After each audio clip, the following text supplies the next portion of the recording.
Сәлем достар, видео саламын бұрын алдымен арнаға жазылып лайк басуды ұмытпаңыздар. Бұрынғы заманнан бері 6 және 3 ғасырлар аралығында конфуцийлік, монизм, легизм мектептерінің қалыптасуы нәтижесінде Қытай философиясы пайда болды. Қытай халқы жаратылыстану және техникалық ғылымдардың дамуына елеулі үлес қосты. Көптеген маңызды ғылыми-техникалық жаңалықтар Қытайда, басқа елдерден, соның ішінде Еуропа елдерінде бірнеше жүз жыл бұрын пайда болған. Олар компас, сейсмоскоп, спидометр, қағаз оқтар жасау, кітап шығару, тағы басқа. Математика Қытайда хан әулетінің тұсында дами бастаған. Қытай мен Азия, Африка, Латын Америкасы мемлекеттері арасындағы экономикалық қатынасы сыртқы сауда және көмек салаларына байланысты жүзеге асады.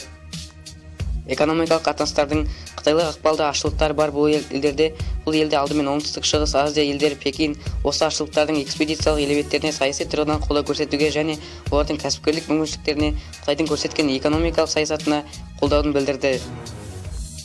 Қытай басшылығы өзінің сыртқы саяси жоспарларында дамушы елдердің экономикалық бағынына маңызды орын бөледі. Осы жақын арадан Антуан тобы Қытайға концерт қойға барды. Қытайлықтар Антуан тобын өте жақсы қарсы алды. Оны осы видеодан көре аласыздар.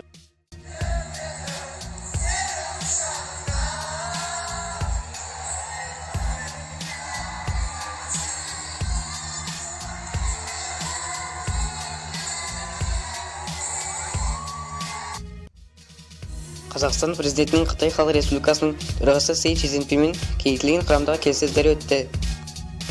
Келіссөз барысында мемлекет басшысы бүгінгі Қытайда Қазақстанның негізгі сыртқы экономикалық серіктестердің бірі болып отырғанына тоқталып, дипломатиялық байланыстар орнаған сәттен бергі 23 жыл ішінде экономикалық түрлері секторындағы екіжақты қатынастардың дамытуына нәтижесін атап өтті. Биыл біз елдеріміздің арасындағы дипломатиялық қатынастардың 25 жылдығын атап өтеміз деген еді екі елдің президенті. Елші Қазақстан мен Қытай арасындағы стратегиялық серіктестіктің қазіргі ахуалы мен келешек жөнінде өз ойын ортаға салды. Сондай-ақ биыл қыркүйектің Қазақстанның президентінің жасайтын алғашқы мемлекеттік сапарына дайындық барысы туралы баяндады. Қасым-Жомарт Тоқаев пен Си Цзиньпиннің ресми кездесуінің салтанатты шарасы барысында Қазақстан Республикасы мен Қытай Халық Республикасының мемлекеттік әнұрандары орындалды. Құрмет қарауыл бастығы рапорт берді. Мемлекеттер басшылары құрметті қарауылдың қатарын аралап шықты. Содан кейін құрмет қарауылдарының ортасы Қазақстан президенті мен Қытай төрағасының алдынан сап түзеп өтті. Зеңбіректерден дүркін-дүркін оқ атылып, мемлекеттер басшыларын құрмет көрсетілді. Салтанатты шара аяқталған соң Қасым-Жомарт Тоқаев пен Си Цзиньпин келіссөз залына өтті. Халықаралық күш салу бәсеңдіктері дамуына елдер үшін алехаризм болып табылады.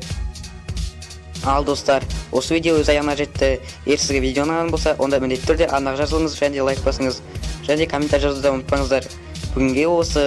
Біле жүр, әрдайым күле жүр.